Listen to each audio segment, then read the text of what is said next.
ਤੇ ਇਹ ਜਿਹੜਾ ਇਹਨਾਂ ਨੇ ਰੱਟ ਲਾਈ ਹੈ ਨਾ ਜੀ ਸਿਰਾਤ ਅੱਲਜ਼ੀਨਾ ਅਨਅਮਤਾ ਅਲੈਹਿਮ, ਉਹ ਪਿੱਛੇ ਵੀ ਪੜੋ ਇਹदिना सिरातल मुस्तकीम। अल्लाह सानू सीधे रस्ते ते चला, रस्तियां उते नहीं है, एक रस्ता है सिरात अल्लज़ीना अनअमता अलैहिम, जिस ते तेरे नेक इनाम याफ्ता लोग चले। वो कौन ने? सहाबा और अहले बैत। बाकी तो सारे कुरान तो बाद आए ने ना, वो हो भी सकते नहीं भी हो सकते, जो डेफिनेट ने जिन्होंने तुसी बड़े वसूक नाल कह सकते हो कि ये इनाम याफ्ता लोग ने, वो तो सहाबा और अहले बैत ने, वो इनाम याफ्ता ने, उन्होंने रस्ते ते सानू चला। सुन लिया जी आपने मिर्जे का मौकफ।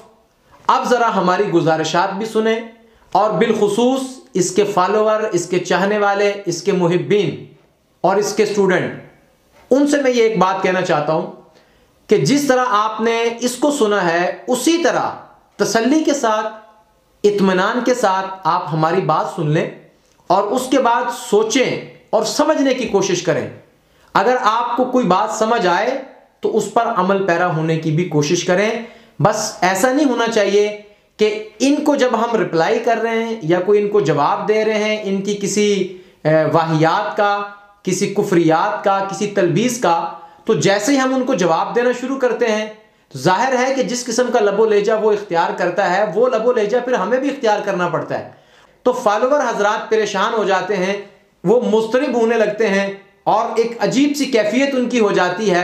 तो मैं उन फॉलोवर से कहता हूं, देखें, ना तो उसने आपकी कब्र में जाना है, ना उसने आपकी शफाअत करनी है, ना उसने पुल सरात पे आपके काम आना है, और ना ही हौज़े कौसर पे उसने आपको पानी पिलाना है। ये सब कुछ हमें मिलना है तो आमिना के लाल हजरत मोहम्मद मुस्तफ़ा सल्लल्लाहु अलैहि व आलिहि वसल्लम से मिलना है।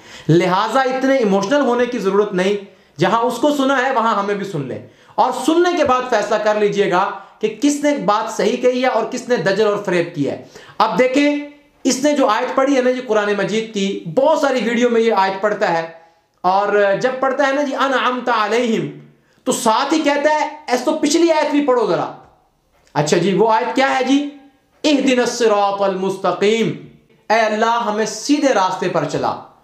फिर कहता है कि सीधे रास्ते पर कहा है, रास्तों पर नहीं कहा। अच्छा जी, चले ठीक है जी, मान लेते हैं जी, रास्ता कहा है, रास्तों पर नहीं कहा। और अगली बात क्या करता है? सिरातल लज़ीना अनअमता अलैहिम, ये सिरातल लज़ीना अनअमता से कौन मुराद है? कहते हैं जी कुरान पाक ने कहा है मिनन नबिय्यीन वस्सिद्दीकीन वश्शुहदा वस्सालिहीन, और डेफिनेटली इससे मुराद है सहाबा और अहले बैत। अभी वीडियो में भी इसने कहा, वैसे हर वीडियो में इसके यही जुमले होते हैं, लेकिन इस वीडियो के जुमले मैं कोशिश करूंगा कि कोई अजाफी जुमला किसी और वीडियो को यहां पर ना बयान करूं, जो इस वीडियो में क्लिप में इसने कहा है वही चीजें बयान करूं। तो कहते हैं सहाबा और अहले बैत, डेफिनेटली ये तो हैं, ये तो कन्फर्म है, बाद वाले हो भी सकते हैं, नहीं भी हो सकते। अब इसमें एक पहली चीज जो मेरा पहला सवाल है कि जब आपने कह दिया कि सहाबा और अहले बैत अनअमता अलैहिम हैं, कुरान की रूह से भी हैं और आपके मुताबिक भी अनअमता अलैहिम सहाबा और अहले बैत कन्फर्म है, तो सरकार जब ये कन्फर्म हिदायत याफ्ता है, कन्फर्म इनाम याफ्ता है, तो आपकी तो बेशुमार वीडियो, बल्कि 70% वीडियो के अंदर बेशुमार सहाबा इकराम के बारे में आपकी गुस्ताखियां मौजूद हैं। आपने उनको बागी कहा हुआ है, आपने उनको अखलाकियात से गिरा हुआ कहा हुआ है, आपने उनको सबो शतम करने वाला कहा है, ढीले ढाले मुसलमान कहा है। अब आप मुझे बताएं ना जरा कि जिनको आप इनाम याफ्ता कह रहे हो, जिनको आप हिदायत याफ्ता कह रहे हो, जिनको कन्फर्म कह रहे हो कि ये कन्फर्म हिदायत याफ्ता हैं, ये नबी के रास्ते पर होने वाले वो लोग हैं कि जिन पर शक नहीं किया जा सकता, तो आप अपनी बेशुमार वीडियो में शक क्यों करते हैं? आप क्यों उनको बागी कहते हैं? आप क्यों उनके ईमान पर शक करते हैं? ये तो दोगला पॉलिसी है सरकार, ये तो कोई उसूल नहीं है कि एक तरफ आप उनको इनाम याफ्ता कहें और दूसरी तरफ आप उनको बागी कहें। अल्लाह भी जिनको इनाम याफ्ता कहता है, नबी भी जिनको इनाम याफ्ता कहता है, बताएं कि उनके ऊपर तनकीद करना, उन पर तबर्रा करना, उनके दरमियान मुनाफरत पैदा करना या मुनाफरत पेश करना, क्या यह मुनासिब है? क्या यह दजल नहीं? क्या यह फरेब नहीं? क्या यह मुनाफकत नहीं? अब दूसरी बात, आपने कहा कि ये सहाबा और अहले बैत तो कन्फर्म है, बाद वाले हो भी सकते हैं, नहीं भी हो सकते। ये क्या चीज है भाई? हो भी सकते हैं, नहीं भी हो सकते। अल्लाह कह रहे हैं मिनन नबिय्यीन वस्सिद्दीकीन वश्शुहदा वस्सालिहीन, अल्लाह कह रहे हैं कि सालिहीन इसमें शामिल हैं। आप कह रहे हैं हो भी सकते हैं, नहीं भी हो सकते। खुली तहरीफ है कुरान मजीद की। आपको फॉलोवर को समझ नहीं आएगी तहरीफ कैसे है। इनको मैं एक एग्जांपल देता हूं कि कुरान पाक में अल्लाह ताला फरमाते हैं इज़ा ज़ुलज़िलतिल अर्ज़ु ज़िलज़ालहा, कि जिस दिन जमीन हिलाई जाएगी हिलाया जाना। अब कोई माई का लाल ये कह सकता है कि हिलाई भी जा सकती है, नहीं भी हिलाई जा सकती। कुरान कहता है वह अखरजतिल अर्ज़ु अस्क़ालहा, जिस दिन जमीन अपने बोझ निकाल बाहर फेंकेगी। कोई माई का लाल ये कह सकता है फेंक भी सकती है, नहीं भी फेंक सकती। अल्लाह का कुरान कह रहा है इज़ा समाउ इंशक़्क़त, जिस दिन आसमान फट जाएगा। तो कोई माई का लाल है जो कहे कि फट भी सकता है, नहीं भी फट सकता? ये चंद मिसालें दी हैं मैंने। अल्लाह कह रहे हैं क़यामत आएगी, कोई कहे कि क़यामत आ भी सकती है, नहीं भी आ सकती। अल्लाह कहे सितारे बेनूर हो जाएंगे, कोई कहे कि हो भी सकते हैं, नहीं भी हो सकते। बताओ, ऐसा कहने वाला कुरान में तहरीफ करके मुसलमान रह सकता है?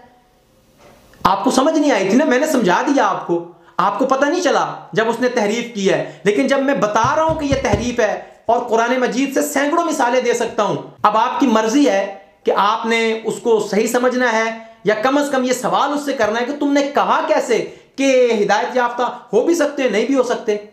ये तो कन्फर्म है कि वो हिदायत याफ्ता हैं। हाँ, हैं कौन? ये तो हो सकता है कि हैं कौन से, कि ये वाले हैं या ये वाले हैं, इसमें तो है। वो फिर हम बाद में बात करेंगे ना कि कौन से होंगे, उसकी पहचान क्या है, वो अलग वीडियो में बात करेंगे। आज तो मैं सिर्फ आपको आपकी इन तलबीसात का जवाब दे रहा हूं बस। और नंबर 3, जब भी यह आयत पढ़ी जाती है अनअमत अलैहिम, बल्कि पढ़ी भी क्या जाती है, खुद ही पढ़ के कहता है कि पिछली आयत भी पढ़ो ना। अच्छा जी, पिछली आयत पढ़ दी इहदिनस सिरातल मुस्तकीम, फिर उसकी तशरीह भी अपनी मर्जी से कर दी। आज मैं जरा यह कहना चाहता हूं कि सरकार अगली आयत भी तो पढ़ो ना। हमेशा पिछली पढ़नी है, अगली कौन पढ़ेगा? गैरिल मग़दूबि अलैहिम वलज़्ज़ालीन, उनका रास्ता जिन पर अल्लाह का गजब नाज़िल हुआ, जो गुमराह हुए, जिन पे अल्लाह की फटकार हुई, अल्लाह की लानत हुई। ये आयत भी तो पढ़ो ना। चूंकि इसमें आबाओ अजदाद का जिक्र है, इसलिए ये नहीं पढ़नी, पिछली पढ़नी है। और पढ़ के सहाबा पे भी तनकीद करनी है, औलिया उम्मत पे भी तनकीद करनी है। तो सरकार पिछली आयत हमने पढ़ ली है, आप जरा अगली आयत पढ़ें। हाँ जी, ये फक्की नहीं है, ये फक्का है। ये लोगों को फकी देता है ना। इसे बताओ कि फकी वाला जमाना गया, हकीम साहब खुद आगे ने हुणे फक्का लैके आए ने। तेरी फकी विच इंग्रेडिएंट वधा दिते ने, मैं थोड़े जे तू अजवाइन सादा पाई सी, मैं अजवाइन खरासानी पा देती है। हाँ जी, यह फक्का है। और इंशाल्लाह ताला यह फक्का तेरा ढिड भी साफ करेगा तो तेरा दिमाग भी साफ करेगा। हाँ, हुण तेरी फकी नहीं चलेगी, हुण फक्का चलेगा।